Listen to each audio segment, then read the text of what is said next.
Aí eu botei assim, na vida privada, ele é bem calmo, como uma borboleta. Quem é ele? Quem é esse personagem? Ah, eu fiz aquele personagem que a gente criou naquela outra aula Nossa, aquela outra aula, lembra do personagem que a gente tinha que criar? Não, mas dá nome ao personagem. Tá, eu vou dar um nome pra ele. Aí Isso. eu botei, na vida pública, ele é bem tímido, mas na dele como um gato, gato animal. E na vida profissional, ele é muito concentrado como médico em uma cirurgia. Né? Qual é a profissão dele? Qual a profissão dele? É verdade. Não pensei nisso, vou pensar. Tá, aí você escolhe o nome. Então você vai falar de uma terceira pessoa. Você vai criar uma história, Professora, uma coisa. Ui, pode falar, Guilherme. eu não coloquei nenhuma comparação, tem problema? Não, depois você pode colocar. Porque a Vitória, o que ela fez? A Vitória, não, desculpa. A Sara, provavelmente, ela pegou o exemplo, pegou o personagem, né? Mas não pensou ainda no nome, e começou a descrevê-lo comparando. Porque o que eu expliquei na semana passada? Se você fizer uma descrição e fazer uma comparação, fica mais claro para quem está lendo. Tá vendo? Ele é Entendi. cuidadoso como médico na cirurgia. Então, ele é muito cuidadoso. Ele é extremamente cuidadoso, entendeu? Então, ela poderia botar assim, extremamente cuidadoso, mas ela colocou de uma forma, aproveitando o exercício que ela fez anterior, ela fez uma descrição fazendo essas comparações, como se ele fosse o médico. Quem mais fez? Matheus? Oi. Você entendeu mais ou menos como é que a Sara fez? Uhum, entendi. Então, assim, Professora, ela tá em casa. Depois eu, quando chegar em casa, eu mando foto para a senhora. tá, tranquilo. Não, você podia ter falado o que você está pensando, tá? Uhum. Porque a partir dessa semana, a outra semana é o nosso último encontro. Então, até o final de semana, a gente tentar finalizar pelo menos um personagem bem construído ou uma história aí, depende do que vocês querem fazer. Então, primeiro, escolha o nome, escolhe uma que tipo de história você quer contar, né? Se é sobre você, se é sobre outra pessoa, alguma coisa que você gostaria que acontecesse, ou alguma coisa que você não gostaria que acontecesse com você. Depois, vamos para que dê o nome, né? Aí faz os 3P. O personagem, a vida pública, privada, pode fazer essa comparação, né? Ah, ele era calmo, como um gatinho manso, né? Como um gato manso. Bem ruim essa minha comparação, mas enfim. Vocês vão criar melhor, porque aqui eu estou só improvisando. E vocês vão dar um nome. Outra coisa que vocês podem fazer, que pode te ajudar muito, se vocês estiverem na dúvida que personagem é esse, as características do personagem, pense também nos signos, né? O signo, dá uma lidinha lá nos signos lá, cola e copia aquelas descrições, são bem bacanas. Tudo bem aí? Então vamos iniciar na nossa aula, ok? Hoje a gente vai falar um pouquinho sobre teatro. Teatro é uma temática bem extensa, tá? Mas aí eu fiz uma certa... Vou perguntar aqui um de vocês. Pode ser que eu não consiga falar com todo mundo, porque aqui a minha tela aqui vocês estão bem fechadinhos. Alguém já foi ao teatro ou sabe o que é o teatro? Eu nunca fui no teatro, mas eu sei o que é. Explica aí o que você viu, o que você imagina como seja. Ah, tipo, eu não sei explicar muito bem, mas O que tem no teatro? O que tem no teatro que você já pesquisou, já viu? não, tipo, eu conheço teatro, só que eu nunca vi, nunca pesquisei. Mas eu sei o que é, eu não sei muito explicar muito bem. Tá bom. Outra pessoa para ajudar aqui. O que vocês já viram ou conhecem do teatro? Peça. Pode ser nome de peça, pode ser nome de ator. O que tem no teatro? Como é que a gente consegue olhar assim? Isso é teatro. Só pela televisão. Só pela televisão? Como é que era essa peça de teatro? Era sobre o quê? Ou como é que era? O Romeu gênero? e Julieta. Romeu e Julieta? Oh, legal. Quem mais? Juliana, Sara, diz aí para mim. O que vocês imaginam? O que é preciso para ser um teatro? Tia, Oi, precisa de fala. atores. Atores, isso. O que mais? Outra pessoa fala. Figurinha. Figurino. Outra pessoa fala. O que mais que precisa para ser um teatro? Um público. Um público, isso aí. Geralmente, teatro são os atores, né? Caracterizado, às vezes arrumado com determinado figurino, e o público, né? Tem um palquinho assim para a gente ficar olhando, né? Observando, e as ações vão acontecendo ao vivo. Mesmo que a gente não tenha ido ao teatro, a gente mais ou menos imagina porque alguma coisa já passou na televisão. E às vezes a escola também promove algumas apresentações, né? Faz aquele final de ano ou final de semestre, né? Uma apresentação na escola. Enfim, quando a gente é mais novinha, a professora faz muita apresentação no final do ano para as mães, né? Para as mães, das pais. Sempre tem alguma coisinha lá de alguém recitando no final. Aí quando vai crescendo fica mais difícil porque a turma é maior, enfim. E os pais geralmente trabalham, fica difícil. Aí a gente vai voltar aqui e falar sobre a origem do teatro, né? Como é que deve ter começado essa arte? Provavelmente essa arte começou em várias populações ou povos diferentes no mundo inteiro. Pensando aqui na pré-história, os seres humanos possuíam maneiras distintas de comunicação. Primeiro, como é que as pessoas se comunicavam, se as palavras ainda não estavam combinadas entre elas? Uma das formas deveria ser fazer algum tipo de mímica, fazer uma encenação. Você já viu pessoas que têm mania de apresentar ou atuar? Criança faz muito isso. Quando vocês são muito pequenininhos, 5, 6 anos, quando vai explicar qualquer coisa, eles movimentam o corpo, vai dizendo assim, vai mostrando gestos, assim como eu estou fazendo. Aí foi que apareceu, aí, né? Tem uns gestos assim que é muito, muito universal. Vai fazendo cara de triste, vai fazendo cara de alegre. Então, provavelmente, essa arte começou aí na necessidade da comunicação. Muito provavelmente, os homens das cavernas desenvolveram gestos semelhantes aos animais. Também eles começam, está vendo aqui essa foto aqui? Ele está representando um boi, né? Não, desculpa, um alce. E aí eles vão contando, ai, veio, né? Gato, assim, ou veio a pantera, assim, não sei.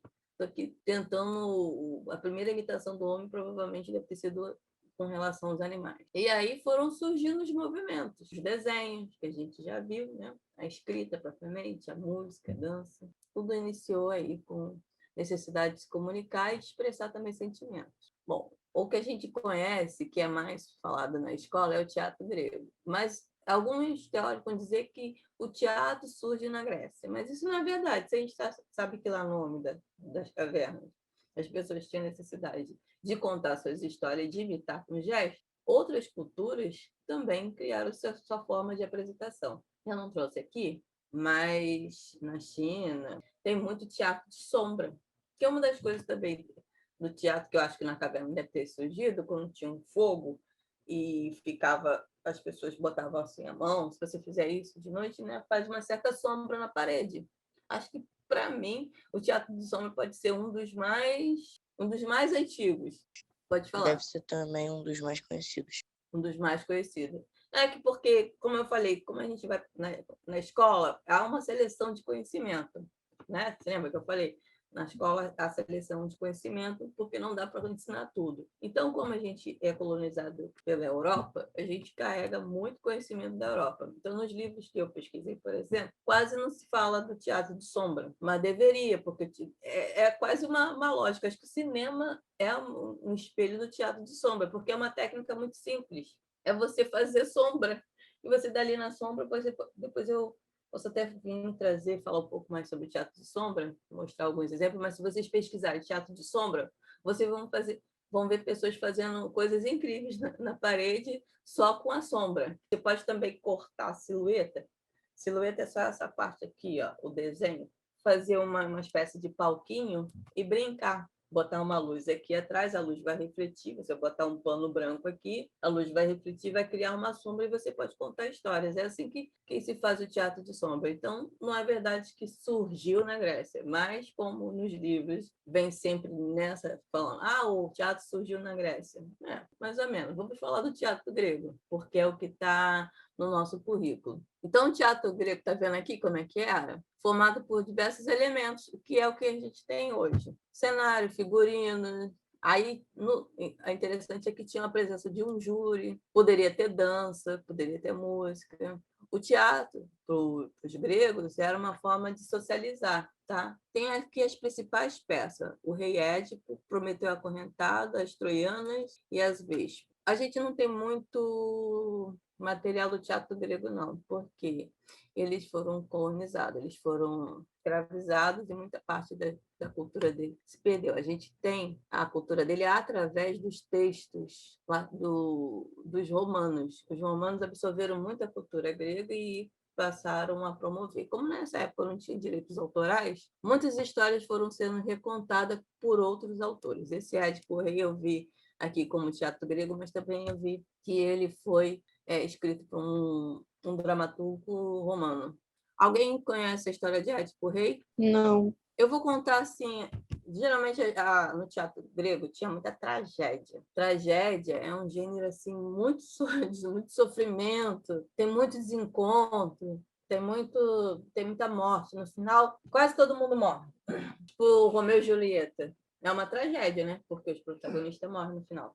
Que é inspirado no teatro. Então a tragédia tinha muito isso. O Édipo Rei é uma tragédia e ele conta a história de um rei que vai se consultar no oráculo para saber como é que vai ser a vida dele no futuro. Lembra que eles acreditavam em vários reis, eles acreditavam em sinais, se voasse sei lá, um corvo no céu, significava alguma coisa, o céu estava assim, significava outra coisa, eles eram muito supersticiosos. E aí, o oráculo diz o seguinte: olha só, o seu filho vai te matar e vai casar com a sua esposa. O que acontece? Quando o primeiro filho dele nasce, ele pega o filho e abandona o filho, doa o filho para um reino distante. Esse filho cresce. E aí tem uma guerra. Tem uma guerra entre reinos. E o que acontece? Numa dessas batalhas, o pai e o filho se reencontram, sendo que eles não sabiam que um era o pai e o outro era o filho, e o filho, na batalha, consegue vencer o pai. Acaba a guerra, o filho vai para uma cidade não, vai para uma comunidade, vai para um reino, e esse reino ele encontra a mãe, mas ele não sabe que é a mãe, e a mãe não sabe que é o filho. O que acontece? Ele se apaixona. Aí vai, a história vai, acontece um monte de coisa, tem uma crise enorme, e o povo, como era muito supersticioso, achava que tinha alguma coisa errada, que os deuses estavam castigando ele. Então, o Édipo vai consultar de novo o oráculo. E na conversa com o oráculo, ele descobre que ele fez essas duas coisas horríveis, que foi matar o pai e casar com a própria mãe. E ele fica tão revoltado, mas tão aperturbado, que ele arranca os dois olhos. E é bem tragédia. Então, é isso que acontece. O Em Prometeu Acorrentado é a história do Prometeu. Ele fica com pena dos homens e ensina os homens a arte do fogo. Zeus fica enfurecido com ele e coloca ele pendurado numa pedra, acorrentado. Como o Prometeu era imortal, ele nunca vai morrer, o que acontecia? Ele passava o dia todo sendo picado pelos urubus, essas aves, né? Comendo o fígado dele. No outro dia, aí ele morria todo dia e nascia. Não morria, ele era comido todos os dias, no outro dia todos os órgãos dele eram regenerados, ele passava pelo sofrimento, vou contar mais. Aqui as troianas é guerra de mulheres é raptada, e às vezes agora eu esqueci. Mas são tudo história densa. O interessante é que o Édipo Rei, ele acaba sendo muito estudado pelos psicólogos, que acreditam, aí quando a pessoa, você tem síndrome, eu tenho síndrome de Édipo, não, tá. Aí bom, os psicanalistas começaram a estudar e acham que, de alguma forma, essa identificação do menino pela mãe, né, esse amor do menino pela mãe, está baseado nesse mito aí, nessa relação histórica. Mas é muito complexo. Mas você diz que ele está... Isso, complexo de Édipo. Ele tem complexo de Édipo. Aí, quando você fala que tem complexo de Édipo, você quer dizer que é aquele rapaz ou aquele menino que não se desgruda da mãe, entendeu? A gente conhece esse mito mais a partir desses ditados. Opa. Então, aqui, eu mostrando aqui como é que era a arquitetura, tá vendo? Aqui era uma espécie de fuga para ele, para os atores, tá? Mas o palco é embaixo, ali onde tem esse quadriculado, e aqui ficava a orquestra, aqui ficavam os atores, encenando aqui para esse público, e o público ficava numa espécie de arquibancada aqui, de pedra, tá vendo? Por que eles faziam dessa forma? Eles faziam dessa forma porque está vendo que essa concha meio que faz um eco da voz do ator, né? O ator tinha que encenar para mais de 1.000 pessoas. Então, uma forma de projetar a voz era essa estrutura aqui, ó, fazia uma espécie de barricada. Então, o som não se perdia, mas se propagava naquele espaço ali como se fosse um grande eco. Aqui eu trouxe mais um exemplo, tá vendo? Sempre nessa estrutura. Teatro, aqui tem um nome aqui em cima, Teatro de Epidauro. Aqui, ó, tá vendo aqui, ó? Tem uma espécie de palco aqui de pedra, né? Mas tem todo esse aqui, ó, todo esse espação aqui, ó, para as pessoas se apresentarem. Muitas apresentações no início eram mais performáticas, né? Mas os textos do teatro grego eram assim, eram enormes. Os atores tinham que decorar falas enormes, testar. Se tem uma técnica lá que os atores têm de memorizar aquilo que eles estão falando. É bem difícil. Aqui, o teatro grego, tá vendo? Surgiu na Antena, tá vendo? Teve início, né? O teatro grego teve início em Atenas, na Grécia, por volta de 550 a.C.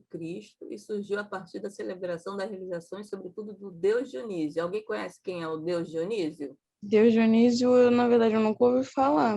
Tá bom. Outra pessoa que possa ajudar ou falar. Professora, Oi. ele é um deus grego da natureza, da fecundidade e da alegria. Isso. Então o Dionísio ele era um deus festivos. Em Roma vai chamá-lo de Baco. Então é deus do vinho. Tem uma brincadeira que eu só fazia no Natal, que era pegar o vinho em homenagem a Baco, aí toma uma ou duas, tá legal. Daí faz uma roda de homenagem ao deus Dionísio. Então ele era considerado deus da fertilidade, da celebração, da festa. Ele é representado por um cara assim, que tem um rosto assim, bem gordinho, ele é bem rechonchudinho e em algumas culturas mostra ele com uma pata de bode. Então, no período grego, tinha um período de festivos. Então, antes da colheita, durante a colheita, faziam toda uma festividade, toda uma celebração àquele Deus para ele ajudar a ter fartura.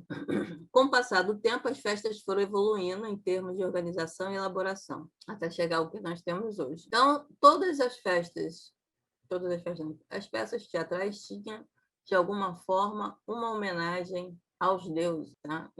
Nas peças, às vezes, os deuses também participavam. Aqui estão as máscaras. Você lembra que eu falei das máscaras, da persona? De onde vem a persona? Está vendo que todas elas têm um buraquinho na boca. Então, por quê? Ó, se vocês fizerem assim, ó, né? A voz fica projetada, fica mais alta. Então, como eles tinham que falar, uma plateia muito grande, é um festivo que envolvia todo mundo da cidade, então todo mundo ia participar da festa. Então, ó, elas eram tipificadas que tinham algum tipo. Tá vendo que tem umas que tem um sorrisão aqui, tem outras que são mais neutras, tem outras que são tristes. Então, elas eram tipificadas, ou seja, elas tinham um tipo, correspondendo ao que o personagem queria passar ou predeterminar. Então, o ator ficava com essa máscara a peça inteira, indicava o destino também do personagem. Escondendo o rosto, os atores representavam usando apenas o tom de voz e gesto, né? Precisava ter muito gesto para que as pessoas também entendessem o que ele está falando. Ao longo do desenvolvimento do teatro, as máscaras foram sendo abandonadas, tá? E teve uma reaparição na comédia dell'arte, é uma comédia italiana. De certa forma, a maquiagem, as roupas, o figurino traz também a ideia da máscara, né? O que é a máscara hoje na sociedade? Você tira essa máscara, né? Você está falando para a pessoa, vai, tira essa tua máscara, né? Ou seja, que você não está sendo real, você não está sendo você está usando uma máscara, essa metáfora da máscara ainda existe, né? Que é quando a pessoa assume uma persona, que é o nome das máscaras, que é a personagem. Eu assumi uma persona, ou seja, como se eu botasse uma máscara para ser uma outra pessoa. É interessante também na Grécia Antiga que as mulheres não faziam parte do espetáculo, tá? A mulher não podia atuar. Isso só surgiu muito tempo depois, lá na Idade Média, mas mesmo assim, as mulheres que trabalhavam no teatro não eram consideradas boas damas, eram consideradas as mulheres do mundo, sabe? Eram vistas com muito preconceito. Até 1950 também, se alguma menina resolvesse trabalhar no teatro, você é atriz. Nossa, era um escândalo assim para a família inteira.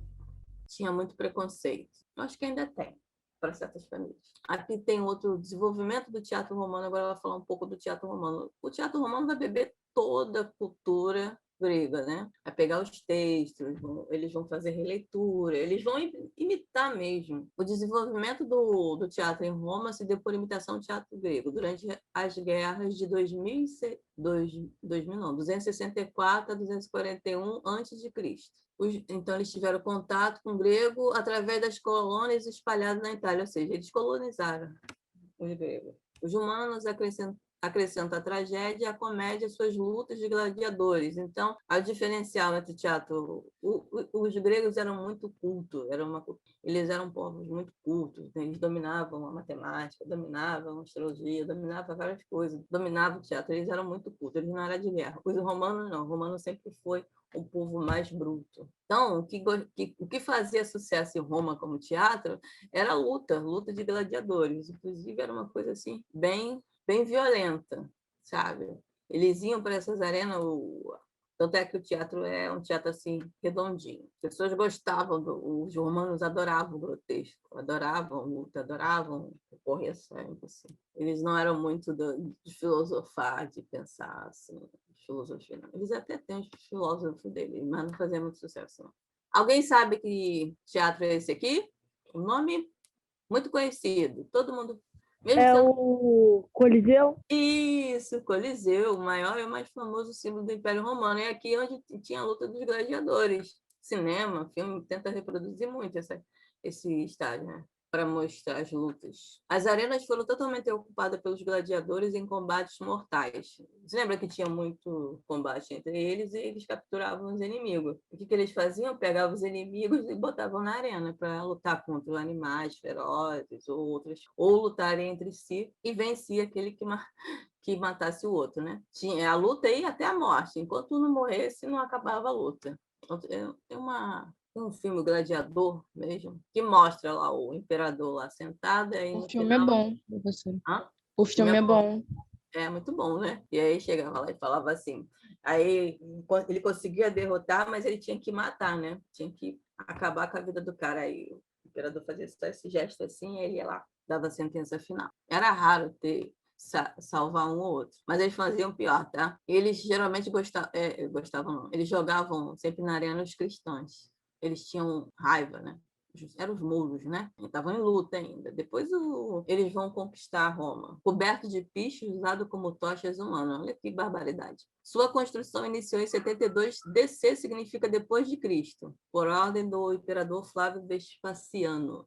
Demorou 8 anos para ficar pronta. Aqui eu deixei um link que depois vocês veem, tá? Os teatros mais famosos do mundo. Gente, cada um mais lindo que o outro. É que não ia dar para trazer todos eles aqui. O que eu ia falar mais sobre o teatro? Já falei, né? Que eles eram... O povo adorava a luta. Em Roma, nós temos 3 grandes dramaturgos. Tá? Plauto, Terêncio e Sêneca. Já falei, né? Que a cena era dominada por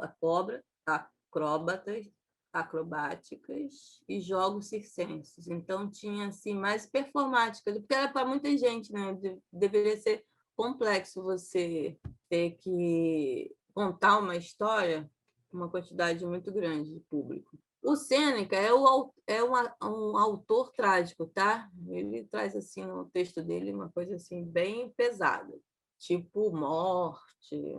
Assim, ele fazia com que os atores encenassem as mortes, as lutas.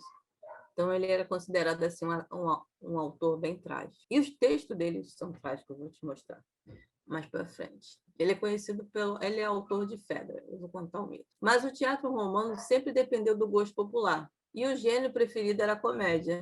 Claro, o povo romano assim, não tinha essa instrução toda, eles não eram tão filosóficos ou pensadores como os gregos. Então, eles gostavam muito de comédia, tudo que era grotesco, comédia, lutas, eles gostavam. Então, aqui, em linguagem coloquial e às vezes grosseira, ele retrata a euforia do Império em expansão. Um dos autores é Terêncio.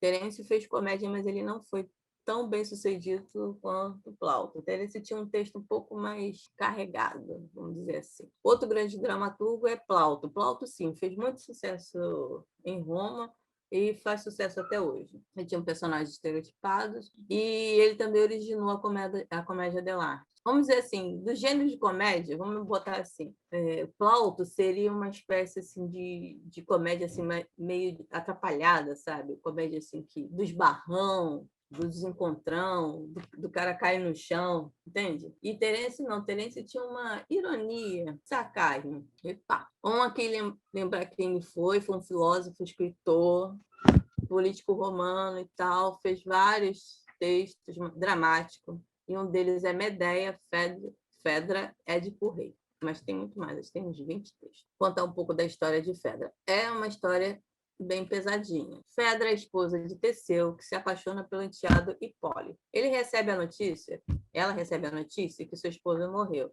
e toma coragem para confessar o seu amor a Hipólito, né? Hipólito não está interessada nela, está apaixonada por outra. Ele rejeita dizendo que está apaixonada por outra e também ele não faria uma traição ao pai. Mas o pai estava sumido, foi para a guerra e sumiu. Só que o pai volta. O pai não estava morto. Ela achou que que o marido estivesse morto, mas o pai não está morto e ele volta. E quando ele volta, ela fica com medo de alguma forma sofrer algum tipo de mal, né? Provavelmente a morte, né? Por ter traído o marido. E o que ela faz? Ela inverte a situação. Ela diz que foi o filho que a seduziu. O pai, né? O Teseu fica super chateado e expulsa o filho de casa. Aí ele sai de casa, mas ele morre pela mão de Netuno. Você lembra que eu falei que os personagens, os deuses entram na história deles? Tem uma coisa assim meio que mágica. Netuno, de alguma forma, consegue matar o Hipólito. Fedra depois fica cheia de remorso e confessa, né, a inocência de Hipólito. E aí Teseu passa a vida toda se martirizando porque expulsou de casa o próprio filho. Tá? Também é uma outra história bem pesada. Não falei que era grotesca, que é pesada. Elas precisavam ser bem densas para quê? Para trazer algum tipo de ensinamento para a população. Né? Olha, não faça isso, porque senão os deuses vão te castigar. O que é um mito de Fedra? Por que está trazendo aqui a Cinderela? Então, esse mito fascina, tá? Porque está atrelado à figura da madrasta. Logo depois, as pessoas pegam esse personagem e trazem essa característica para a madrasta, que é uma figura vingativa. Ao longo dos séculos, se tornaria muito popular através da história como a de Cinderela. Mas tem várias madrastas nas histórias infantis, né? Tem a Cinderela, tem a Bela Adormecida, e por aí vai. Essa figura do amor rejeitado e da mulher vingativa de amor rejeitado é muito comum. E acho que Sêneca não gostava muito das mulheres, não, porque ele vai colocar uma outra mulher muito vingativa, que é Medeia. Alguém conhece o mito de Medeia? Não, tia, não conheço, não. Tá bom, vou falar para vocês. A Medeia é bem pesada. A Medeia é a história de uma mulher que ela é rejeitada pelo marido, porque o marido, namorado, não sei, ele quer se tornar rei. Ele larga, abandona ela e vai viver como rei, casa com uma outra mulher. O que ela faz? Vingativa, ela tinha 2 filhos, ela mata os filhos.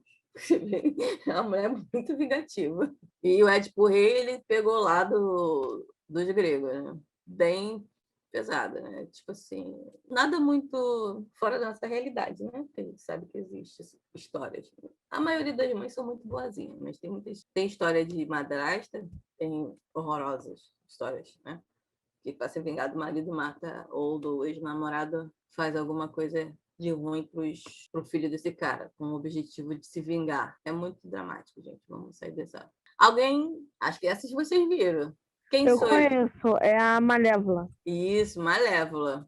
Conta aí, você viu o filme? Conta para mim, como é que foi? Eu vi, só que eu não lembro muito, não. Muito bem, não. Alguém Ela mais? era uma mulher malvada, acho que era uma mulher malvada que rouba uma criança das fadas, alguma coisa assim. Aí Isso. ela cria ela, ensina Eu sei a magia. história, Bom, mais ou então menos. conta. Conta. Ó, eu acho que ela teve um relacionamento com um príncipe, que depois ele vai se tornar rei. E ela, no começo do filme, assim, ela era uma pessoa boa. Só que aí, eu acho que ele deixou ela pra casar com outra pessoa, não sei, uma coisa assim. E ela se torna má. Aí ela pega a filha dele, no caso. Só que depois ela salva a filha dele de morrer no final. Essa é Essa personagem é baseada na Bela Adormecida, né? Ela é aquela bruxa que chega no batizado sem ser convidada, e em vez dela proferir coisas boas, profere coisas ruins. Se lembra do mito da a história da Professor, Cinderela? Oi, fala. foi mal, voltei, a minha internet tinha caído. A história da Malévola, que ela era uma pessoa boa. Aí, ela conheceu um garoto, aí esse garoto, para poder frequentar o castelo, essas coisas, tava falando que quem matar a Malévola ia ganhar uma grande recompensa. Aí ele cortou as asas dela para falar que matou. Aí levou. Aí ela virou do mal. Isso. Agora alguém lembra da história da Cinderela? Cinderela não, da Bela Adormecida? Porque esse conto é baseado sobre a perspectiva, sobre o olhar da Malévola, que é a bruxa má. Ela Mas era daquele negócio da agulha, que a agulha furou o dedo dela. isso, exatamente. A história da Bela Adormecida é isso. Eu não me lembro totalmente da história, mas aí o rei vai ter uma filha, e aí ele faz um grande batizado. É a história que eu conheço, eu estou contando aqui, mas pode ser que tenha outras versões e eu posso estar contando errado também. E aí ele convida as duas fadas menos uma. E essa fada fica tomada da inveja de não ter sido convidada para a festa, ela resolve aparecer. Só que ela aparece e ela fala assim, ó, quando ela fizer 15, 16 anos, não lembro, quando chegar a uma certa idade, ela vai se furar com uma agulha e ela vai cair em sono profundo, só poderá acordar a partir do beijo verdadeiro de um príncipe. Essa não é a história original da Idade Média, não. A história da Idade Média é muito pesada. É outra história, tem violência, tá? Tem muita, aí por isso que adaptaram para criança. E aí o rei some com todas as agulhas, ele cria uma lei que ninguém podia mais fiar. Só que a menina cresce, curiosa, vai para não sei aonde. Professora, Oi, eu achei um pedacinho da versão original da Bela Adormecida. você quer contar? Nela, a princesa chamada Thalia cai morta enquanto uma farpa de linho entra sob sua unha e sua família deixa em um palácio sozinha. Tem uma outra que é bem mais antiga. Enfim, deixa eu lembrar onde está. Tá, aí ela cai em sono profundo, tal, fica lá num castelo abandonada, né? Fica lá muitos anos, o pai fica muito triste e no final tem um príncipe, um guerreiro lá um cavaleiro que consegue entrar no castelo, fica impressionado com a beleza dela, se apaixona de imediato, dá um beijo e ela acorda. A Malévola é a história da própria personagem amar, né? É uma história antes dela. Sempre que a gente pode contar a história antes do antes, para a gente tentar explicar o perfil malicioso. Então, é um personagem de múltiplas camadas, não é um personagem típico, que se sente traída e rejeitada. Por isso que eu estou trazendo ela. Você lembra da história da rejeição de Fedra, né? Da Fedra e da Medeia, né? Que ela, quando as mulheres, vamos dizer assim, seria ter as mulheres quando ficam revoltadas, elas são muito vingativas. A história é o seguinte, ela se apaixona, o amigo dela, o Stefan, é mais ou menos o que vocês contaram mesmo. E ele, para se promover no rei, ele precisa matar a Malévola, porque a Malévola e o rei não se davam bem. Só que ele não mata a Malévola. Ao invés disso, ele corta as asas de Malévola e dá para o rei, mostrando que ela morreu. Só que os anos se passam, ele se torna rei, né? O Stefan se torna rei e tem uma filha. Então, ela, como vingança, vai lá e se vinga na filha. Aí tem um negócio do rápido. Né? Eu não sei se ela profere que a menina vai cair em sono profundo. Saímos agora do drama não, da tragédia, né? Que são tragédias, e agora vamos para a comédia. Na peça de Plauto e Terence, o problema são sempre os mesmos. Domésticos, eróticos e dinheiro, tá? Tem muito falando sobre dinheiro, porque essas histórias surgem como forma de educar. Então, mas para eles educar, eles criam tipos de personagem que a plateia ou vai odiar ou vai amar. E é claro que os personagens que eles vão amar são aqueles que têm várias qualidades, virtuosidade. E o que eles vão odiar será, de alguma forma, meio que afastado ou discriminado na sociedade. Discriminado ou odiado pelo imaginário da população. E é claro que ninguém quer ser conhecido como um fanfarrão. O fanfarrão é aquele cara que não quer nada, só vive de festa. O avarento, que fica assim, né? Não quer gastar um centavo. Enfim, o oportunista, parasita, inclusive, são nomes bem bem taxativo. O nome Plauto significa pé chato. Foi um dramaturgo romano, aí tem um período que ele nasceu, 255 a.C., aí morreu em 148. Eu tenho, não sei quando, não fiz as contas da idade dele aí, não. Mas eles não têm ideia, porque não tinha registro, né? É um estudo assim, um pouco fraco. Considerado o maior comediógrafo de Roma Antiga, ele fazia essas comédias com métrica elaborada, mas a linguagem dele era de fácil aceitação. Por isso que o Plauto foi muito famoso em Roma. Era a linguagem do povo. Ele falava a linguagem do povo, né? Os enredos, né? O enredo é a ação dramática. Acontece, é farsesco. Farsa é assim. Tinha muita mentira, né? Muita coisa assim, muito mirabolante. Tirar o baseado em caso de amor, confusões decorrentes de troca de identidade, né? Quando tinha gêmeos. Algumas peças sobreviveram até hoje, que é o Vaso de Ouro, os Gêmeos, Anfitriões e a Lulária. Vou falar sobre a Lulária. A Lulária ou Comédia da Panela, ou da Marmita. Tá? Vocês já viram essa história em algum momento.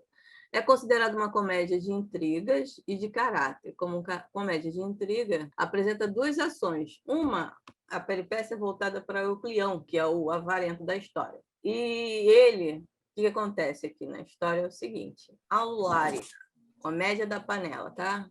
Eu vou depois deixar para vocês também salvo esse em PDF lá. Então, assim, o teatro, geralmente as peças de teatro vem o nome, aí aqui vem o nome, o título, né, da peça, aí vem aqui, geralmente vem aqui embaixo o nome do autor, e já vem, já na segunda página, todos os personagens, porque as peças são baseadas em diálogo. Então, já o autor ele já deixa já desde sempre já determinado quem são os personagens, o que cada um é na casa.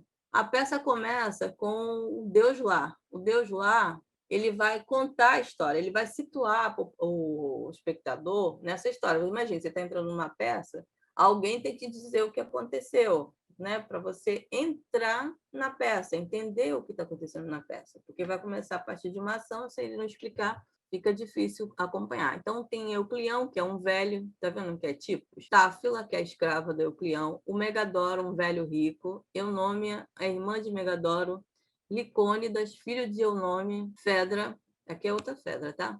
Filha de Euclião, Estrobilo, o escravo de Megadoro, Antrais, escravo do cozinheiro, Congrião, escravo cozinheiro, Pitódico, escravo, e Hidromão, uma crião, que eu acho que também são escravos, né? Porque tem muitos escravos, né?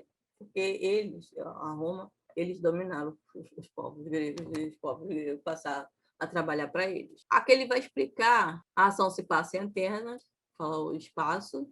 Aqui é uma espécie de definir o que cada um significa, tá? Euclião significa o que tem glória ou boa fama, mas também é aquele que esconde, na língua grega. Estáfila é o que é uma vinha. Vinha é quando a pessoa é muito brilhosa. A uva era uma metáfora para as virtuosidades. Megadoro é aquele que possui grandes bens. O nome é que tem boas leis, então é um bom pensamento, ou seja, ela vai ser uma parte aqui de equilíbrio. Licônidas é o lobo. Ele lobo no sentido que ele era o cara que atraía as mulheres, como o Boto. Fedra, que é alegre e brilhante. Aí tem o peão, atrás significa brasa. Congrião, o congro, significa um peixe intrometido. Pidótico, que dá bons conselhos. Dromão, que corre muito. E mancrião, que é muito magro. Então, ele já define aqui quem são cada um dos personagens. Isso é interessante para vocês, quando vocês forem criar o personagem, vocês já ter em mente quais são as características deles nas suas histórias e como é que essas características podem funcionar na história. Então, é uma forma de você estar escrevendo uma história e, de repente, mas ele não faria isso, que ele é muito pão duro. Você escreve um personagem que ele é muito pão duro, muito pão duro, muito pão duro. Você não vai criar uma cena depois de que ele está dando dinheiro para um pobre. Ficaria incongruente, a não ser que você queira trazer essa... Se bem que tudo pode, né? Já falei que tudo pode. Nós que estamos criando as histórias podemos tudo. Se bem que você pode criar essa relação da vida pública e privada. Ele finge que é mais fácil ele fingir que é um cara que dá dinheiro e no final ele é um cara pão duro do que ele ser um cara generoso e fingir que é pão duro, porque ser pão duro é uma característica ruim, né? Então, todo mundo que tem essas denominações ruins, ninguém quer ser chamado de pombo. Aí tem o prólogo, geralmente a comédia começava com prólogo. Prólogo é início de qualquer história, tá? Aí ele vai contar que ele é o deus lá daquela família, significa que ele é um ancestral que cuida da família. E que ele aí ele conta a história que o Euclião é muito pão duro. Ele vai contando a história de todo mundo, vai ambientando. E aí ele diz o seguinte, que ele vai fazer com que o Euclião encontre a marmita, né, ou a panela cheia de ouro. Por que ele vai fazer isso? Ele vai fazer isso porque ele sente muita pena de Fedra, que ela se entregou ao amor àquele lobo lá, né, Lincônidas seduz ela fica grávida, mas o pai quer entregar ela para uma outra pessoa, quer entregar ao Megadoro, que é um cara cheio de dinheiro, né? Ele não quer que a filha case com um homem pobre, quer que case com um homem cheio de dinheiro. E ele é um pão duro, na época da Grécia Antiga, para a mulher se casar. Na Índia é assim. A família, quando nasce uma menina, a família fica guardando um dinheiro, que se chama dote. Então, quando a menina é pedida em casamento, é o pai da noiva que fica responsável para dar esse dinheiro para a família, para o marido. Então, por isso que alguns preconceitos contra mulheres surgem a partir daí, entende? Por exemplo, na Índia, tem um preconceito horroroso contra a mulher. Quando nasce o primeiro filho daquela família mulher, existe história de aborto, porque é um prejuízo. Eu não estou falando que sou contra, sou a favor, tá? Eu só estou explicando como é que é a lógica desse preconceito. Porque a família é pobre. Imagina, se nasce 5 meninas e a família tem que juntar 5, e o menino não. O menino já é bem visto, né? Já é bem querido, porque é ele que vai sustentar todo mundo. Ele é o cara mais novo que vai crescer e vai cuidar da lavoura e vai cuidar de não sei o quê. É só você... Tem um filme que é bem interessante para entender a cultura indiana, Quem Quer Ser o Milionário, e tem um agora na Netflix, Tigre Branco, o tigre asiático, que vai contar exatamente isso, né? A matrona, a mãe mais...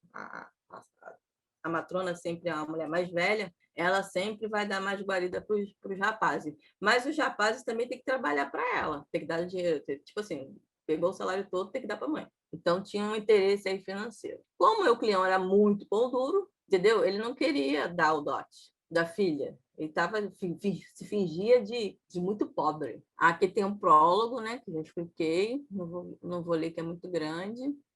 Aí, o teatro é dividido em 3 atos. Ato 1 é sempre a apresentação dos personagens. Quem são os personagens, como eles se comportam e tudo mais. No ato 2, já acontece alguma situação que tira aquele personagem principal do seu mundo comum, do seu mundo felizinho, né? Alguma situação acontece que faz com que esse personagem tenha que mudar e entrar numa jornada, entrar numa história que ele não queria inicialmente, mas ele precisa entrar. Depois eu vou explicar um pouco mais a história a jornada do herói. Então, o segundo ato vamos dizer, na nossa história aqui, que vocês conhecem, é o início. O início eu conto quem são os personagens, aonde acontece a história, né? Eu defino o tempo, e defino o lugar e defino os personagens. No segundo ato é o desenvolvimento da história. Como é que essa história desenvolve, né? Existe uma situação, vamos dizer, o rapaz quer casar com a menina. No caso Fedra está grávida e precisa casar, senão ela vai ficar difamada naquela sociedade. O Euclião é o pai, muito pão duro, não quer dar o dinheiro para a filha se casar. Ele não sabe, né, que a filha está grávida, mas ele não quer dar o dinheiro, ele não quer dar dinheiro nenhum. E aí aí é o grande problema que é a trama. Ele é pão duro e precisa dar o dinheiro, e ela precisa do dinheiro. Então, os personagens estão em conflito. E o terceiro ato é o final, né? Vem o momento máximo, né? Que é a decisão do personagem aí, né? Vamos dizer aí, lembrar aqui do Homem de Ferro. Ele tem, ou ele se sacrifica para salvar a humanidade, ou ele se salva e todo mundo morre. É sempre uma escolha muito fácil, né? Ou ele morre, ou ele mata todo mundo. E aí ele decide que, não, peraí, vamos ser um pouco, né? Entre eu e bilhões de pessoas, eu vou me doar a esse sacrifício. Então, aqui significa o ato 1, ele já definiu os personagens e a peça inteira é só fala, tá vendo? Aí vem aqui o nome do personagem, Euclião. Quando isso é encenado, não vai ficar Eucleão. O personagem, né, o ator que foi designado a ser Eucleão, ele vai falar essa fala, entendeu? Começa com ele batendo na escrava, né? A história é assim: já para fora, vamos lá para fora, já disse. Tens que ir mesmo lá para fora. Minha espinha sempre de olho esbugalhado. Aí está, pobre de mim, por que me bates? Para que seja mesmo uma pobre de mim e para que, por seres má, tenhas amar na vida que digna que tenhas a vida que é digna de ti. Mas por que me puseste assim fora da casa? Ter eu que te dar alguma explicação? Minha arca de pancada? Ou seja, né, que eu tenho que te dar explicação que você é minha escrava, né? Lembrando que está escrava e Eucleão é o senhor dela. Sai para longe da porta, para ali, se quiseres. Aí, isso aqui no meio de uma escrita se chama rubrica, no texto, tá? Isso é uma forma de posicionar os atores para onde ele tem que olhar, ou para onde ele tem que ficar, ou que sentimento, ele também pode criar rubricas explicando se ele está falando essa frase com ira, se está sendo irônico, se está sendo triste. É tipo assim, eu estou feliz e, de repente, ele quer dizer assim, fale eu estou feliz, mas fale de forma desanimada. Aí você vai trazer um outro tom. Então, você pode falar a mesma frase com tons totalmente diferentes, né? Tipo a pessoa que está nervosa. Fica calma. Mas eu estou calma, né? Não, mas né? A pessoa não está respondendo com calma, mas o tom da voz você já percebe que mesmo ela dizendo que está calma, não está calma. É mais ou menos isso. Então, ela fala assim, horas, vejam como ela anda, e agora, sabes tu que há por Hércules, né? Hércules aí é um ser mitológico, né? Tinha muitos deuses. Se hoje pego num pau e num chicote, acho que te vou alargar esse passo de tartarugas. Tá? Era bem melhor que Deus me enforcasse ou que fazesse a servir a troco disso. Olha esta malvada, como resmunga lá consigo. Por Hércules, ainda te vou arrancar os olhos. Agora eu não vou delongar, não, porque senão a gente não vai sair daqui. E aí, o que vocês acharam da história? Aqui eu não atuei bem, mas assim, os atores vão trazer uma situação, vai estar com figurino e tal. Um vai tropeçar, enfim, vai trazer essa comédia meio fanfarrona no palco. Então é isso. Ó. Esse Eucleão é muito conhecido pela gente, pelo tio Patinhas, que é um rico que vive ele economiza tudo. Ele tem uma sorte também, ele é sortudo. Eu me lembro quando eu lia Gibi, ele era muito sortudo. Ele era um tipo de personagem que encontrava dinheiro na rua, se estava bem, mas era só Jesus. Aqui são a apresentação dos personagens. Aqui vem dizendo o que significa cada personagem. Eu deixei isso aqui porque vocês podem utilizar isso como exemplo para você criar o personagem de vocês. É interessante também dizer que você pode criar nomes, assim, tem dificuldade de criar nomes, buscar dicionário de nomes. Se você for buscar dicionário de nomes, vocês vão ver que cada nome tem um significado. O meu nome, por exemplo, significa bondosa, generosa, alguma coisa assim. Vou perguntar para vocês sabem o significado do nome de vocês? O meu, que a minha mãe me falou, era que a única coisa que eu sei é que meu nome é bíblico, só isso. Bíblico. Minha mãe tinha falado para colocar. Mas depois, se você for buscar, Mateus significa alguma coisa. Se quem tiver possível aí pesquisar o seu nome... Eu já tinha visto o significado de Mateus, só que eu não lembro qual era. Então, isso é uma forma também de você definir as características do personagem. E Plauto fez isso, tá vendo? Licônidas significa semelhante a lobo, entendeu? Os nomes também da Grécia e dos romanos eram baseados em alguma característica. Eu sei que Cláudio é aquele que manca. Enfim, tem uns nomes que têm umas origens assim, uns são bem bonitos e outros são bem chatinhos. William? Caraca, meu nome quer dizer protetor corajoso. Professora, eu pesquisei aqui. O Mateus significa dom de Deus, presente de Deus e dádiva de Deus. Nossa! Bem bacana, né? Quem mais? Vitória, acho que é de Vitória mesmo. Vitória. É de vencedor mesmo. Vencedor, né? Isso tá bem na cara. Tem alguns que são bem na cara, tipo Estrela, Estela. Quem mais? Sara. Sabe o significado do seu nome, Sara? Aham, significa princesa, filha do rei, ou dama ou donzela. Nossa, que lindo. Quem mais aí? Juliana. Sabe o seu significado? Não, eu sou a única que não sei. Depois pesquisa, para você saber, só por curiosidade. Teve uma Quer que eu época. pesquise aqui para você? Pesquisa. Pesquisa aí que eu tô curiosa. Quem mais está aqui? Alexander. Alexander foi o que eu escolhi, que é meu filho. É um nome romano. Foi quando eu entrei na faculdade. Estava estudando latim e achei Alexandre O nome dela significa jovem. jovem. Olha, É. Juliana.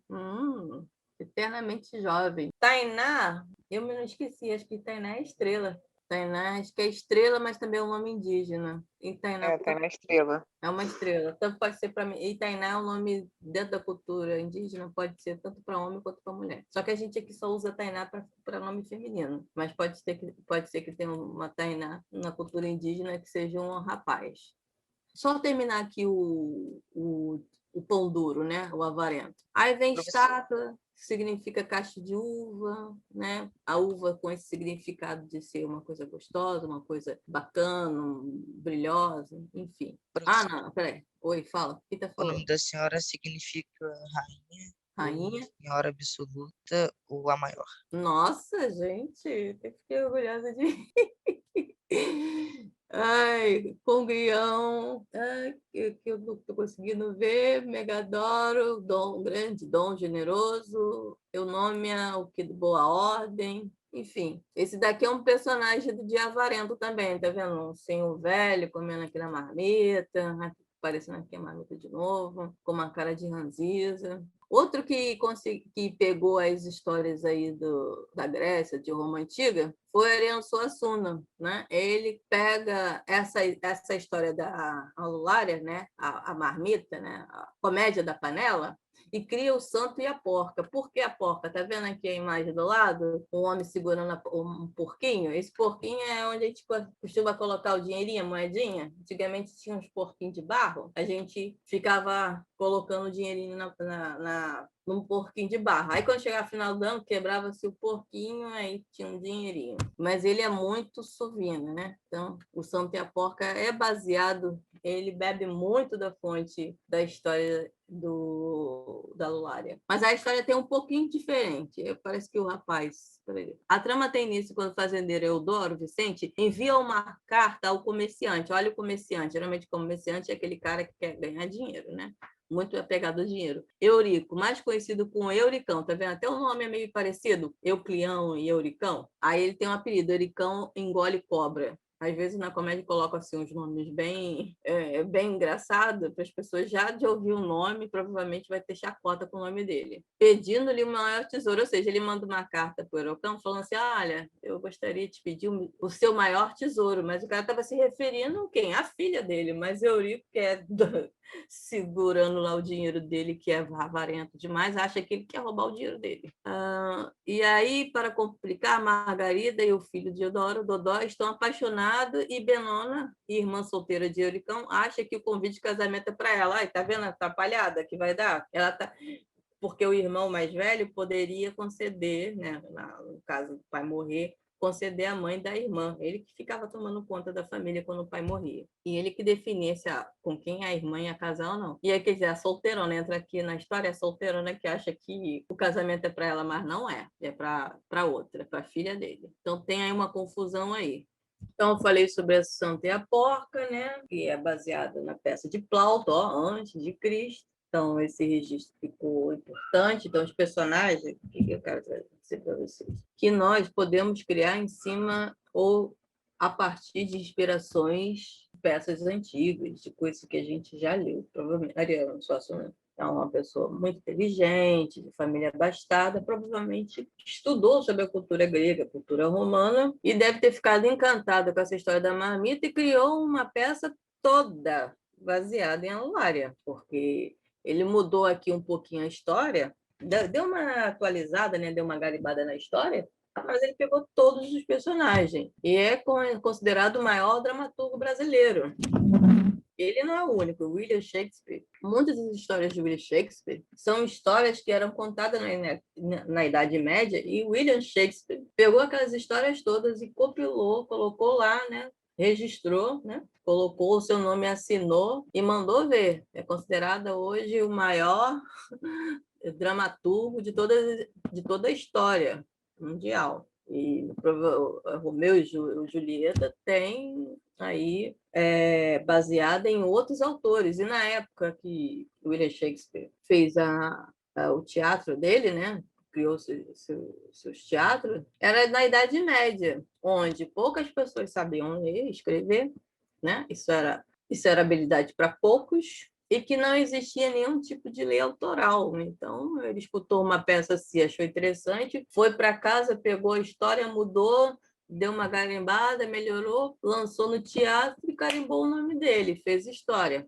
Então, a possibilidade. Hoje os direitos autorais estão bem mais preocupados com isso. Eles estão mais em cima. Eu acho que se o Santa e a Porca hoje fosse ser lançado, e se Plauto tivesse... Porque tem 70 anos. Depois que um autor cria qualquer coisa, música, cria história, personagem. Você pode criar um personagem e registrar um personagem, por exemplo. Se você trabalha o personagem, cria um personagem, ele pode ser vendido facilmente. Se você criar um personagem que seja muito original. É mais fácil vender história, mas você pode registrar personagem. Então, os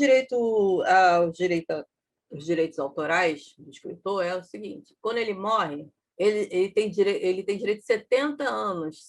Durante 70 anos, ninguém pode publicar ou fazer alguma coisa parecida com o que ele fez. Parecidas que funciona. Tipo assim, pegar tipo Good Doctor e...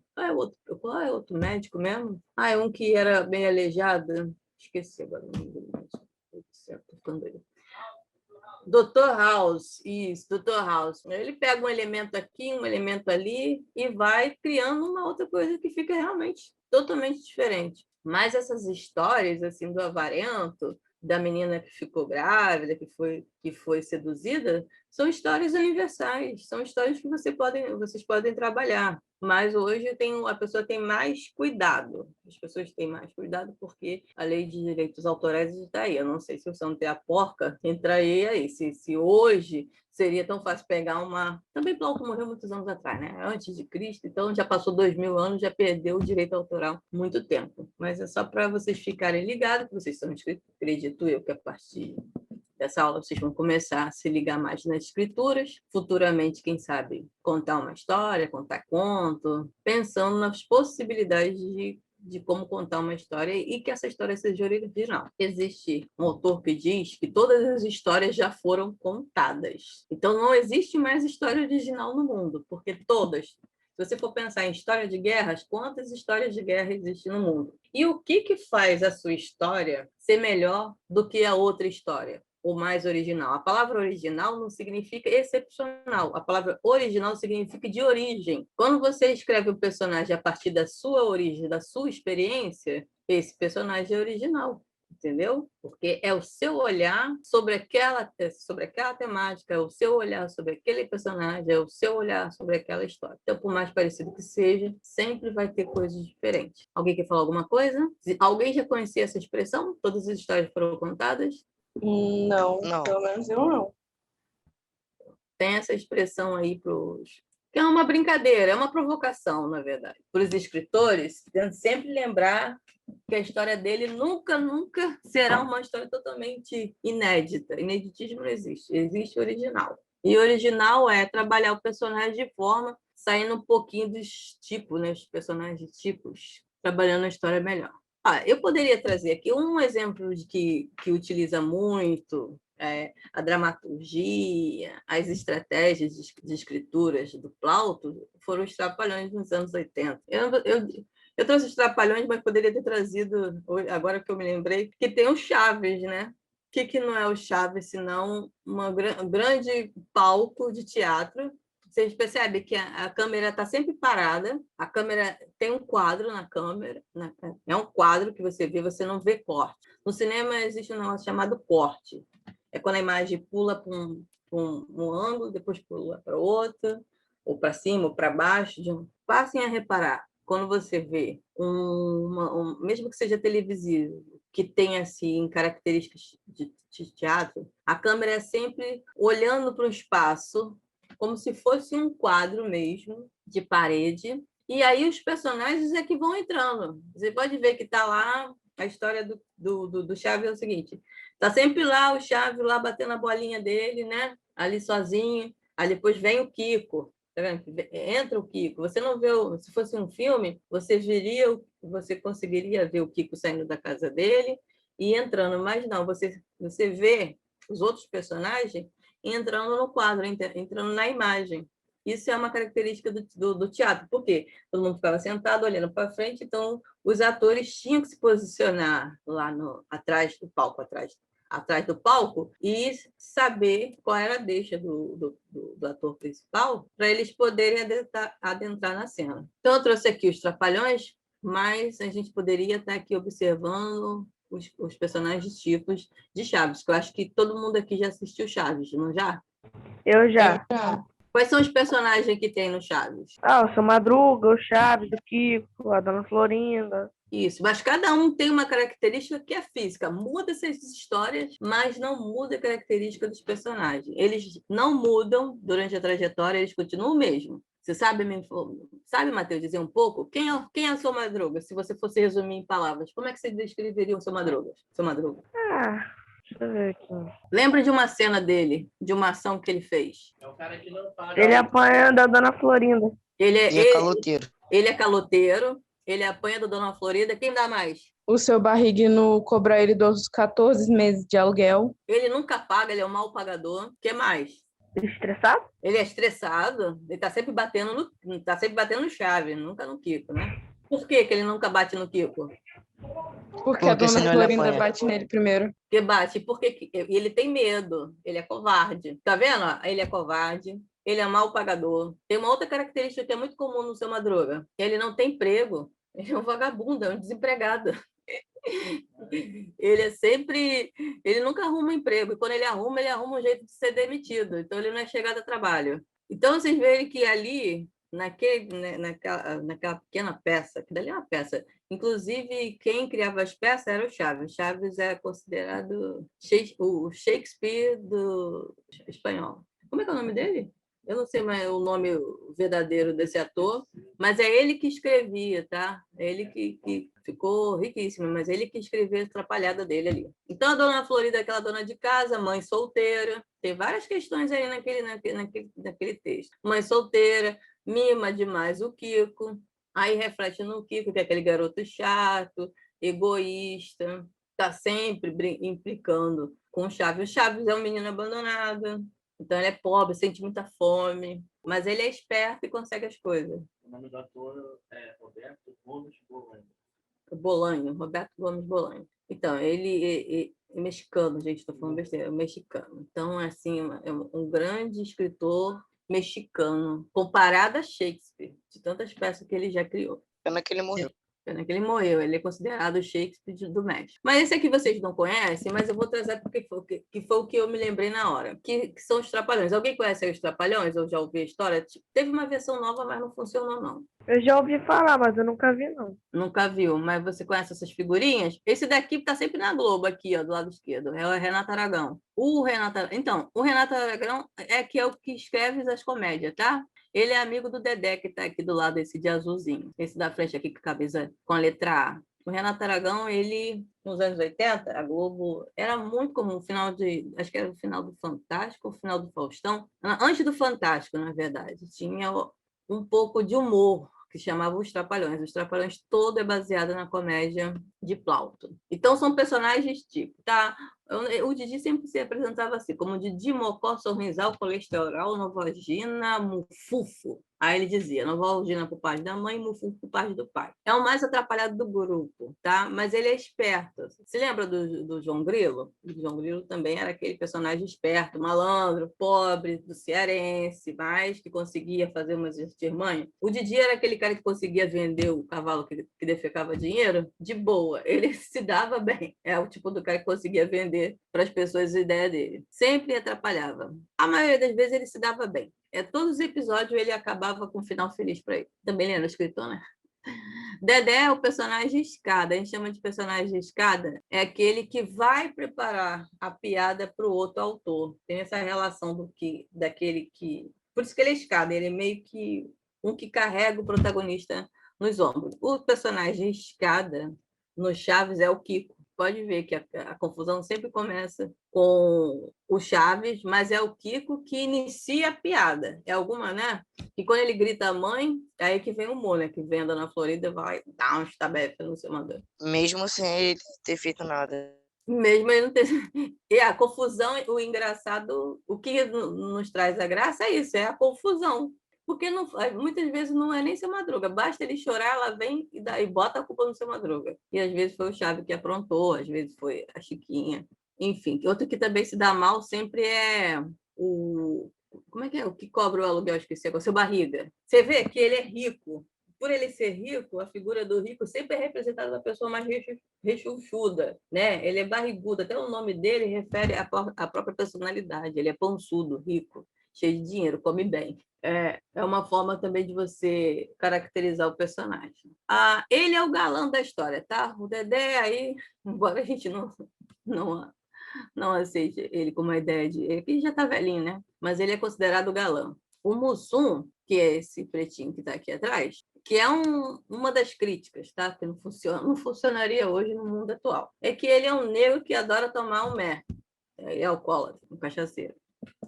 Então, outra coisa que ficou muito marcante no personagem do Mussum é a forma que ele fala. Ele usa tudo isso no final. Acho que é meio sacaneando a fala do Carioca, que diz que a fala do Carioca é muito chiada. Então, tudo assim, ele em vez de falar poupança, ele falava poupances. Tanto é que tem... E Cacildes, é Cacilda. Era uma expressão meio de desabafo, né? Como a gente tem. Ele até, há pouco tempo atrás, acho que foi ano passado, ele lançou uma cerveja com esse nome, Cacildes. Tem até uma... Ele não, o filho dele, ele já está morto. Que lançaram... Mas por quê? A figura do Mussum é atrelada ao quê? Ao álcool. Sinceramente, é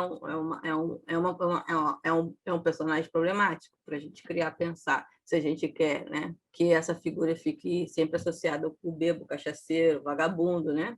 Esse é um estereótipo muito comum nas novelas, né? Quando vai falar de um personagem negro. Sempre ou ele é o bandido, ou ele é o ladrão, ou ele é o vagabundo, ou ele é o alcoólatra, ou é o malandro que não gosta de trabalhar. Já o Zacarias tinha, assim, esses dois dentinhos aí na frente, tinha um sorrisinho, fazia um sorrisinho muito engraçado. A gente morria de rir.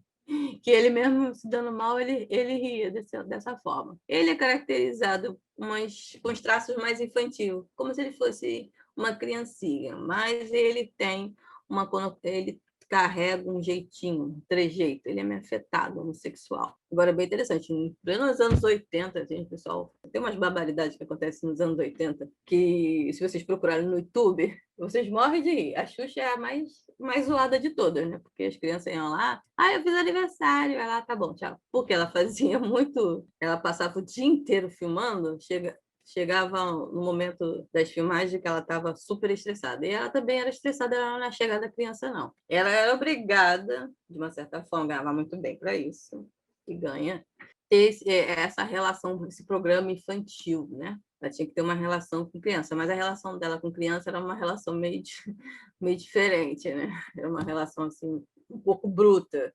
Mas foi um sucesso.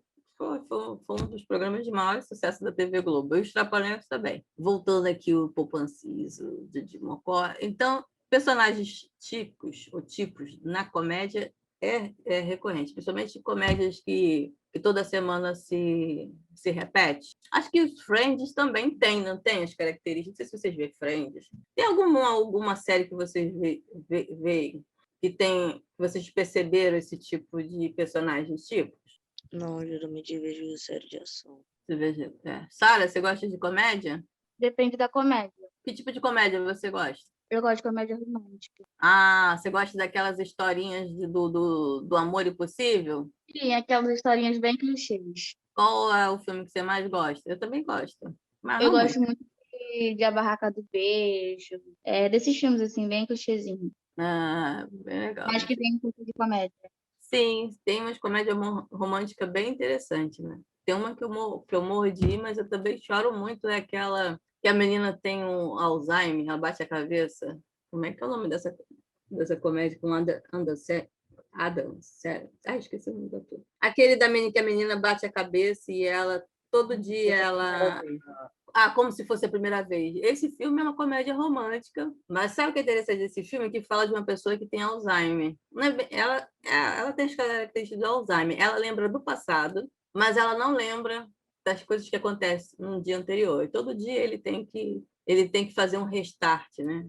Eu acho muito legal essa metáfora dele fazer um vídeo para quando ela acorda, ela vê a história da vida dela e relembra. Se a gente for pensar, é bem isso que a nossa memória faz, né? A nossa memória ela é seletiva, né? Ela não lembra de tudo, mas ela lembra para a gente acordar, né? Vocês já acordaram assim com a sensação de que dia é hoje ou quem sou eu? A memória às vezes falha. Sim. Isso é uma forma Já. que a memória protege, sabe? Quando a gente está muito estressado, ou quando a gente está muito cansado, acontece que a memória, ela para funcionar bem também, para nos proteger, não ter uma reação muito grotesca, ela dá uma apagadinha em umas coisas que não é muito relevante. Por isso que a gente lembra mais de coisas de uma matéria, menos de outra. E esquece mesmo, gente. Se você não está sempre ali em contato com aquela matéria, com aquela coisa, você tem um momento que foge um pouco da memória, porque a memória ela registra tudo, né? Eu estou falando aqui com vocês, essa memória está aí, ó, pá. Você está captando o meu gesto, o que eu estou falando, né? Você está com um processo de entender, de decodificar o que eu estou falando na língua, né? Então tem todo um trabalho. Então a memória tem hora que ela tem bagagens que ela começa deixando para trás, tipo isso. Bom, voltando à nossa aula que eu falo de baixo. O Terêncio, eu não vou falar muito do Terêncio, não. Ele também foi um dramaturgo, um comediólogo, mas ele tinha umas piadas um pouco mais chatas. Eu vou comparar o Terêncio a uma comédia assim, mais ácida, mais inteligente ou intelectualizada. Qual programa que tem hoje? Tem Zorra Total, mas a Zorra Total é um misto de Plauto com Terêncio. Stand-up comedy, sabe? Stand-up comedy, vocês já ouviram stand-up comedy? Uhum. Qual que você gosta? Se tem alguma pessoa que você prefere? William? Tiago Ventura. Tiago Ventura. Então, é uma comédia assim meio satírica, né, ácida, mas é bem inteligente, né, bem elaborada. Não é só pelos trancos entre personagens e pela confusão, não. Se faz uma outra nuance. Então, o Terêncio assim não foi muito aclamado em Roma, porque o pessoal de Roma, como eu falei, era um povo um pouco mais de luta. Eles eram um pessoal mais bruto. Eles não eram assim muito como o grego, não. O grego já tinha uma sutileza. Agora, o que aconteceu? A grande mudança foi isso. Você lembra que eu falei lá que os gladiadores jogavam os cristãos no meio da arena e tacavam fogo? Então, no tempo de perseguição aos cristãos, sob Nero se fosse imperador romano, e Domitianos, a fé cristã era ridicularizada, porque eles tinham vários deuses, então eles achavam absurdo ter uma religião muçulmana que tivesse um único Deus. E era uma das principais atrações e era vítima do teatro romano. O romano gostava muito de comédia, então satirizava muito os preceitos do cristianismo. Quando o cristianismo triunfa sobre o reinado de Constantino, porque Constantino consegue tornar o imperador, mas ele era cristão, o que ele faz? Ele torna oficial a religião cristã, adota a língua latina no Império Romano e proíbe todas as apresentações teatrais, tá? Porque ele acreditava que eram feitos pagãos, porque eles chamam de religiões que têm muitos deuses de pagão, aí pecado, enfim, hereges, começa a dar esses nomes. Então, isso é um baque na cultura teatral. Então, fica por muito tempo sem ter teatro. O teatro só vai retornar, pelo menos na Europa, né? Não sei como acontece, por exemplo, na China, na Índia, nesses países orientais, né? Então, só retorna na Idade Média. Mas o que acontece na Idade Média? Lembra da Idade Média? Quem é que domina a Idade Média? Quem tem o poder na Idade Média? Não sei. Lembra daquele pilar, daquela pirâmide? Você estava na aula que eu apresentei a pirâmide? Vamos lembrar aqui, vamos. Eu falei que a memória é seletiva, ela joga fora quando a gente acha que não é... acaba esquecendo. Só vou te ajudar, Juliana. Fica calma. O que tem lá na base? Quem são as pessoas que estão lá na base? Sabe que a pirâmide representa classes sociais, tá? Lá na base lá, quem fica lá na base lá? Os pobrezinhos. Quem são os pobres? São os pobrinhos, são as... Ai, te esqueci como é que se fala o nome. Professora, posso falar? Pode. Ajuda a Juliana aí. São Juliana. os camponeses? Isso. Tá lá na base, são os camponeses. Depois dos camponeses tem quem? Os cavaleiros. Os cavaleiros, quem mais que está nessa pirâmide? Quem é que tem esse? Tem os cavaleiros que podem ser os camponeses, né? Que vão lutar, né? Vão para a guerra. Mas tem uma outra classe que está um pouquinho mais acima. Como é que era a economia? Os cavaleiros reis? Você lembra como era a economia? Como é que era a economia? Lembra dos castelos? Quem era dono dos castelos? Os reis. Os reis. O rei, mas tem uma outra classe ali, que são os nobres, que são os donos da terra, né? Os Como é que era? Hã? Os príncipes. O príncipe está lá na realeza, ele está no topo Os do padres. pirâmide. O padre, ó, nesse período, quem tinha muito poder na Idade Média, relembrando aqui, era a Igreja Católica. Ó, lembrando lá de Roma, Constantino se torna imperador, proíbe qualquer outro tipo de cultura circulando que não fosse cristã, romana. Só que a igreja pega todos esses textos da Grécia Antiga e toma conta. Eles são responsáveis eles começam a tomar conta de todo o conhecimento. Então, o povo era analfabeto, o povo não conhecia a ciência, não conhecia a matemática, não conhecia a história. Tudo que o grego produziu é tomado conta pela igreja. Então, os padres aprendem grego, aprendem latim. E eles dominam a população a partir do seu intelecto. Então, eles têm o poder da ciência, o poder do discurso. Ninguém mais sabe dessas histórias, porque eles aprisionaram. É proibido contar essas histórias, porque ia para forca, iam ser queimados em praça pública. Então, no topo da pirâmide tem o rei, a rainha, né, os seus descendentes, que é o príncipe e a princesa.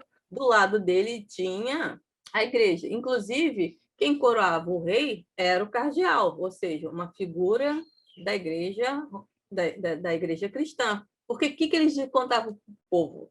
Que o rei era rei porque Deus tinha dado esse dom para ele. A palavra dom surge daí. Olha, o rei é uma figura escolhida por Deus. Então, as pessoas temiam a ordem. Além dele ser um tirano, né, que ele mandava matar, matava mesmo, ele era dono de muita terra, então muita gente vivia, comia, né, a partir da esmola que ele dava, certo? E também tinha essa coisa assim mitológica, né? Olha, foi Deus que mandou ele ser rei. Então, em nome de Deus, pode ver que quando eles levantam a espada nos filmes, em nome de Deus, e de não sei o quê, e de não sei o quê, do rei e tal. Então, era em nome de Deus, e depois vinha o rei. Então, no período medieval, são as igrejas que vão ter o poder do conhecimento. Ninguém sabe ler e escrever, só os escribas e os padres e os monges. Eles iam lá, ficavam um tempo lá estudando, ficava acho que 4 a 5 anos estudando latim. Lembrando também que esses textos eram escritos em latim, né? Grego e latim. Nem todo mundo sabia grego e latim, já estamos em outra época. As pessoas falavam galego, falavam português, falavam espanhol, falavam outras línguas, menos latim. Então, eles eram detentor desse conhecimento, então eles não traduziam. Depois os padres começaram a traduzir, e mais para frente, com a invenção da imprensa, esses textos começaram a se esparramar sobre a Europa. Mas até então, era raro alguém ter algum livro, era raro alguém saber. E eu estou explicando isso por quê? Porque o teatro volta no período medieval. Que história eles vão contar? O que vocês acham que eles vão contar? Eu não falei com a Vitória. Vitória, conta para mim, que história você acha que eles vão contar? Já que é a igreja que está dominando. Histórias católicas ou histórias de bruxos que foram queimados em praça pública, Romance de cavalheirismo, alguma coisa do tipo de cavalaria. O teatro medieval ele surge para explicar, para ensinar, na verdade, doutrinar toda a população, tá? Então, aqui, eles... Tá, vamos voltar ao teatro, porque eles percebem que a forma mais rápida, mais fácil de encenação, de explicação, até de memorização, é a parte de encenar uma história. É mais fácil ele contar uma história encenando, porque toda aquela atuação imagética fica mais presa na memória da população do que uma história escrita. A gente perde muito, porque a gente que tem que criar as imagens, né? Então, o teatro medieval é aquele que foi produzido medieval, isso aqui também redundante. Durante esse período, o teatro medieval pode ser classificado em duas vertentes: o teatro sacro, relacionado aos temas religiosos, como a Vitória falou, e o profano. Mas não era profano, não é contar, não, tá? É porque falava de coisas que não fazia parte da igreja, mas tinha caráter cômico, mas moralizante. Essas histórias de Plauto, de Terêncio e de Sêneca, essas tragédias, eram para, de uma certa forma, doutrinar. Então, a maioria dos textos eram representações de alguma passagem bíblica. Tá? Foi assim também no Brasil. Quando os jesuítas chegaram aqui no Brasil, o que eles fizeram? Opa, vamos criar um teatro, vamos ensinar para ensinar os índios, até porque a língua é diferente, né? Olha a mímica aí trabalhando. Os jesuítas falavam português, os índios falavam tupi, sei lá, outras línguas, maracajá, qualquer outra denominação, que não tinha muitas línguas. Aqui morreram muitas línguas indígenas, não tinha só o tupi, tinha muitas outras línguas. Então, não se falava a mesma língua. Qual era a melhor maneira de se comunicar? Era através da mímica, através de gestos. Então, um dos primeiros movimentos teatrais aqui no Brasil foram trazidos pelos padres jesuítas. E o padre Anchieta é um dos maiores dramaturgos na época. Lembrando que eram eles os intelectuais, né? Eles é que tinham toda a dominação da escrita e do conhecimento também. Então, era ensinado em praça pública. Até hoje é assim no Nordeste, né, gente?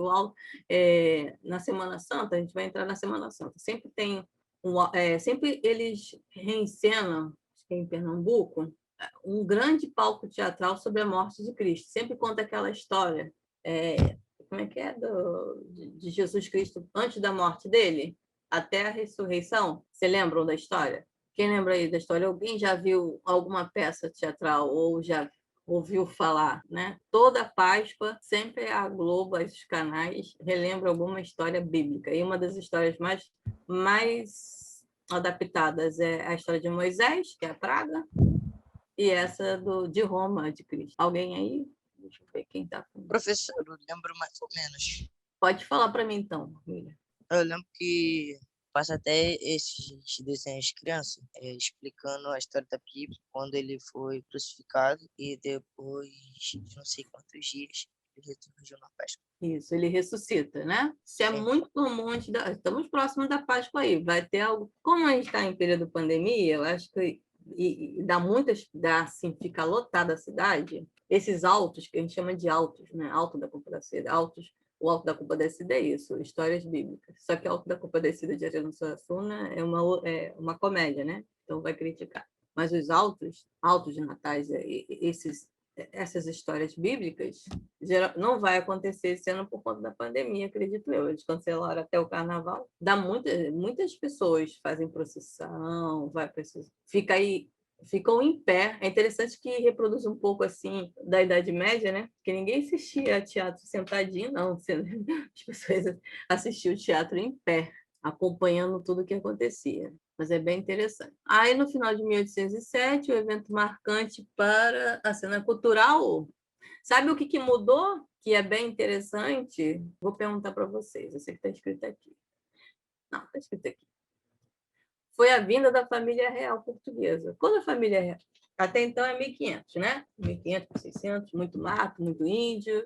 Os jesuítas vêm para cá. A Igreja Católica está perdendo muitos adeptos, porque aí surge a Reforma Protestante de Lutero, que é uma religião que também tem os dogmas cristãos, mas eles são menos exigentes, vamos dizer assim.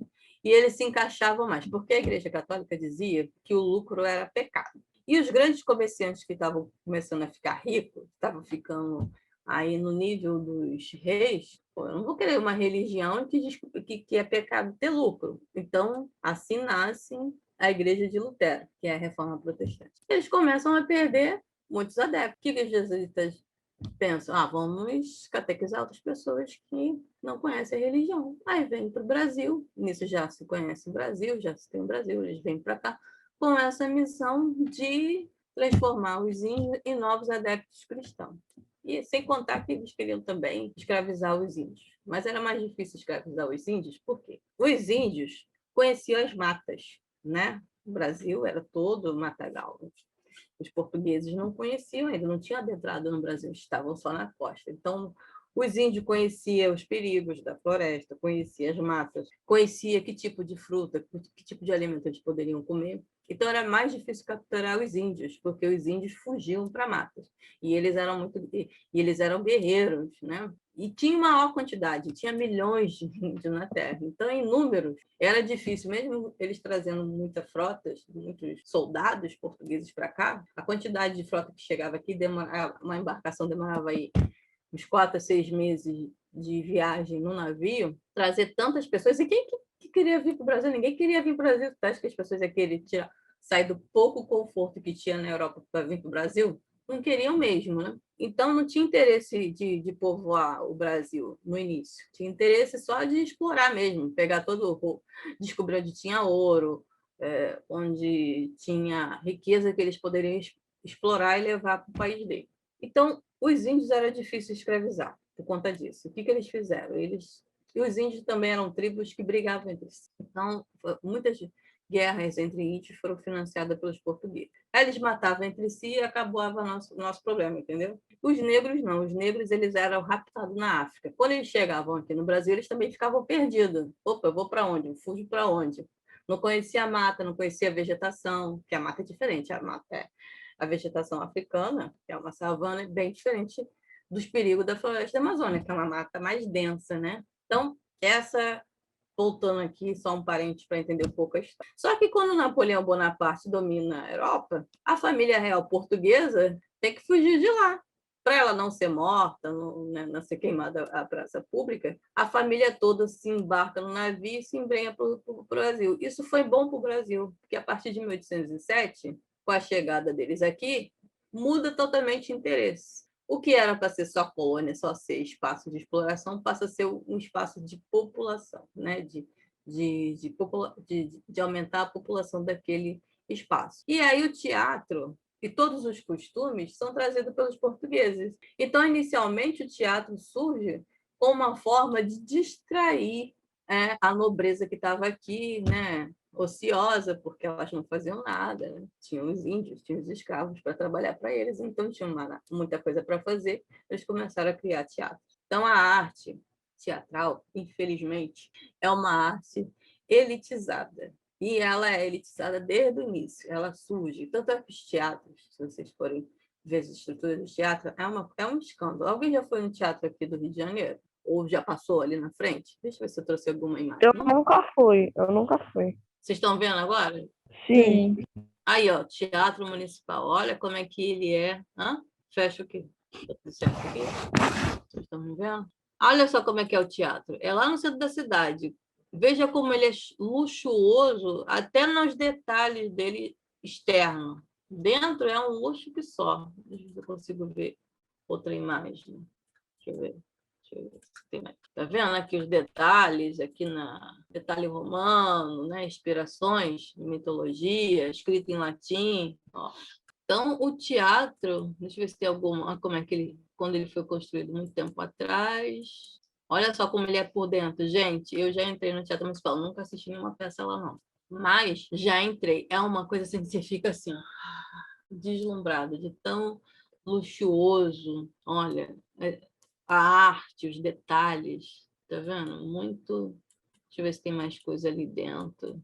As pessoas, olha como é que as pessoas vão assistir o espetáculo. Ó, presidente, é tudo assim muito, muito luxuoso, muito cheio de pompas.